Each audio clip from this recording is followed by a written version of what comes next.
concept bellissimo delle due città che sono amiche, via Kagoshima e Napoli Dori, poi in Giappone, è molto bello. Mi piace assai. L'unica cosa che non mi piace è che probabilmente, non essendo in rilievo, si perde un po' l'effetto premium della prima maglia e della seconda maglia, che avendo le N in rilievo, come vi ho fatto vedere così, ha quell'effetto della luce e al tatto sembra, è molto premium.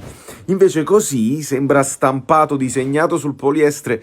Mi dà l'impressione dalla foto, poi magari dal vivo non lo so, però dalla foto mi dà l'impressione un po' della qualità replica. Uscirà la replica di questa? La domando, non lo so, non ho controllato.